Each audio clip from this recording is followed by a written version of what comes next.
الله على الزيتون العزيزي وجماله. بسم الله ما شاء الله على الزيتون العزيزي وجماله، وكمان خللته بدون ميه وخلال شهر استوى معايا. بسم الله ما شاء الله، شايفه جماله؟ شوفي بسم الله ما شاء الله الزيتونه ماسكه نفسها ازاي، مش مهريه، وكمان استوت خلال شهر وانا مخللاه بدون ميه. شايفه من جوه بسم الله ما شاء الله الزيتون العزيزي استوى، وكمان الليمون استوى وانا مخللاه ني مع الزيتون العزيزي. تعالي معايا شوفي خليت الزيتون العزيزي ازاي بدون ميه، وكمان ازاي هيستوى معاكي خلال شهر. يلا بينا، بس لو اول مره تشوفي قناتي ما تنسيش اللايك والاشتراك في القناه. يلا بينا.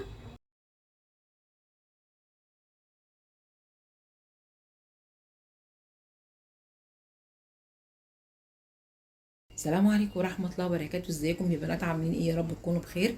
احنا في موسم الزيتون. النهارده ان شاء الله هخلل معاكم الزيتون بأسهل طريقة وبأحلى خلطة، وكمان هخلل معاكم الزيتون من غير مية، وخلال شهر ان شاء الله هتاكلي احلى زيتون.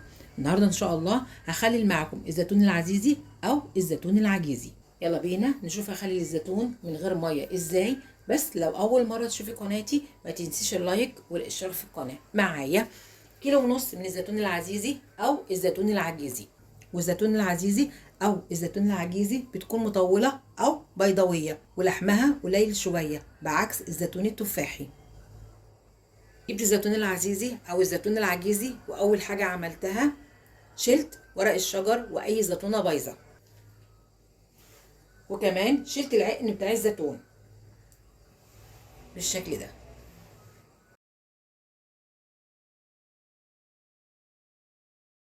بنضف الزيتون من الشوائب تماما.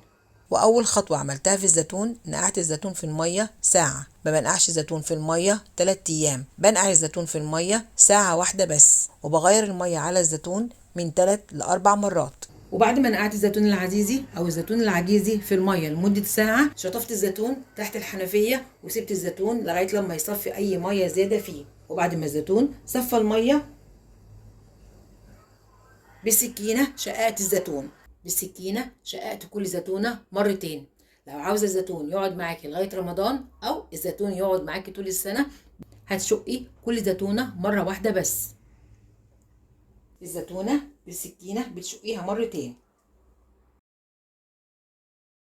بالشكل ده،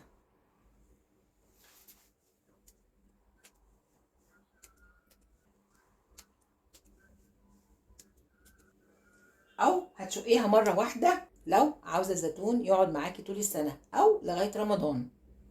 وعشان الزيتون العزيزي يستوى معانا خلال شهر، وهعمله معاكم بخلطة حلوة جدا. معايا ربع كيلو من الفلفل الحامي، ربع كيلو من الجزر، والجزر هبشره، ومعايا كمان نص كيلو من الليمون، ومعلقتين من هريسة الشطة لو بتحبي الزيتون مشطشط، وخمس معالق كبار من الملح الخشن، وثلاث معالق كبار من العصفر، والعصفر بيتباع عند العطار، وكوباية ونص من عصير الليمون، وكوباية ونص من الخل. عصير الليمون مش كتير والخل مش كتير. الخل مع عصير الليمون والملح بيساعد على سوى الزيتون. الليمون مادة حافظة هيحافظ على الزيتون، مهما قعد معاكي الزيتونة مش هتتهرى منك. هبدأ بسم الله الرحمن الرحيم. وأول حاجة هعملها هقطع الفلفل الحامي. بسم الله الرحمن الرحيم. بقطع الفلفل الحامي لقطع صغيرة. بسم الله.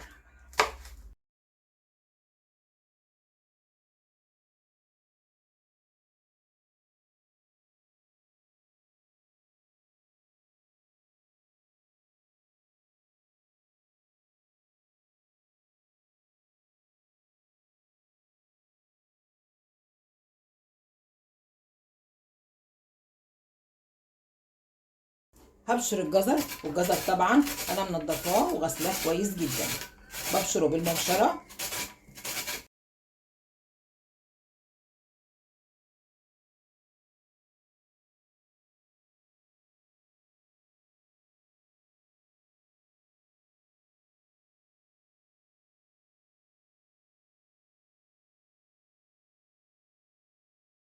قطعت الفلفل الحامي وبشرت الجزر. هقطع الليمونه الكبيره هقطعها ل8 قطع، والليمونه الصغيره هقطعها ل4 قطع. بسم الله الرحمن الرحيم.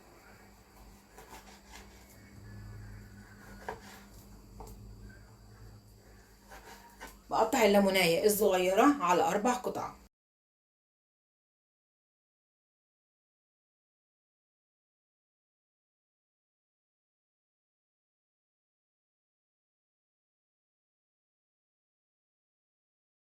قطعت الفلفل الاخضر او الفلفل الحامي، وقطعت الليمون، وبشرت كمان الجزر. هبدا بسم الله الرحمن الرحيم، وهخلل معكم الزيتون باحلى خلطه. في طبق هحط الزيتون، بسم الله الرحمن الرحيم،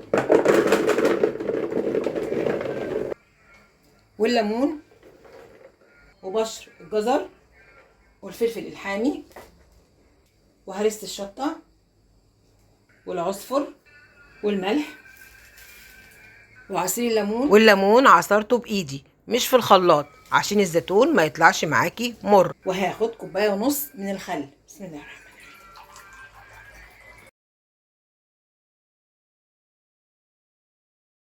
بسم الله الرحمن الرحيم.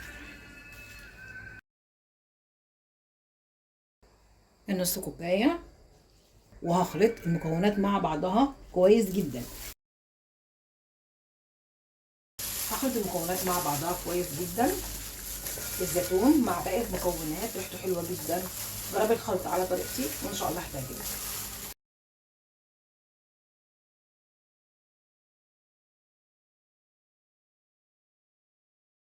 هعبي الزيتون في برطمانات نضيفه ومعقمه، والبرطمانات غسلها بالميه السخنه. وهعقم تاني البرطمان. هحط في كل برطمان معلقه كبيره من الخل، بسم الله الرحمن الرحيم،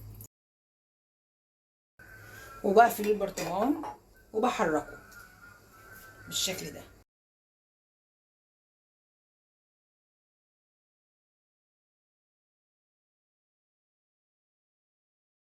وبتخلص من الخل الزياده. هعبي الزيتون في البرطمانات، بسم الله الرحمن الرحيم.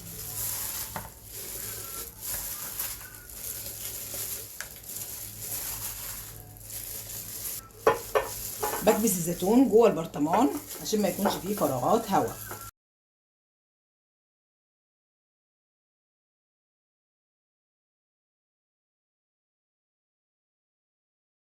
كل ما بعبي كميه من الزيتون بكبسها في البرطمان عشان البرطمان ما يكونش فيه فراغات هواء والزيتون يبوظ منك.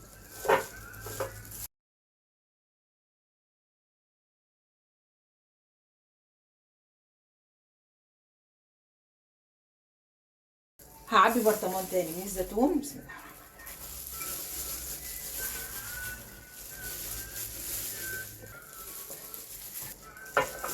بحط كميه وبكبسها في البرطمان.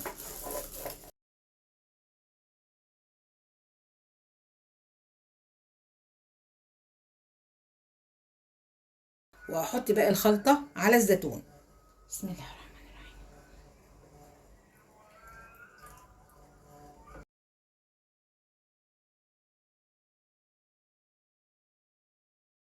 وعلى وش الزيتون هحط قشر الليمون اللي عصرته. والليمون بتعصريه بايدك مش في الخلاط عشان الزيتون ما يطلعش معاكي مر. هوزع قشر الليمون على برطمانات الزيتون، بسم الله الرحمن الرحيم.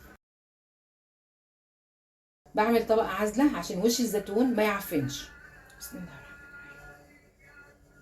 بعمل طبقه عازله بقشر الليمون.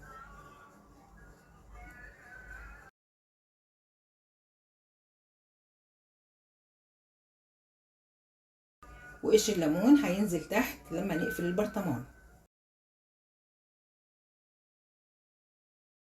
وهحط كيس ثلاجه او استرتش، وهقفل برطمان الزيتون، بسم الله الرحمن الرحيم. تقفلي عليه كويس جدا. البرطمان التاني.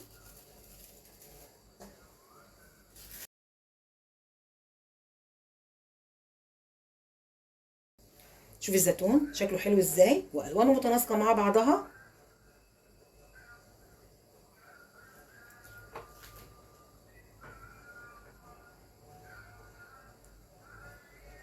وكل 3 ايام بتحركي برطمان الزيتون بالشكل ده عشان الزيتون يكون كله سوا واحد.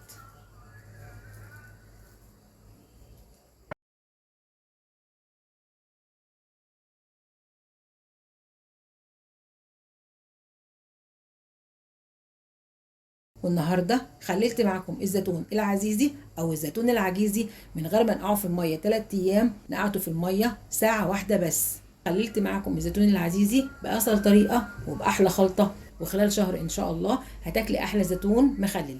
جربي طريقتي في تخليل الزيتون العزيزي وإن شاء الله هتعجبك. وهتحفظي برطمانات الزيتون في دولاب المطبخ، وعند الاستخدام بتاخدي من الزيتون بمعلقة نظيفة وبترجعي تقفلي على الزيتون كويس جدا، وبتحفظي الزيتون في التلاجة. يا رب تكون حلقتي النهارده عجبتكم، وما تنسوش تعملوا لايك وشير الفيديو واشتراك للقناة وتفعيل زر الجرس عشان يوصلك مني كل جديد. السلام عليكم ورحمة الله وبركاته.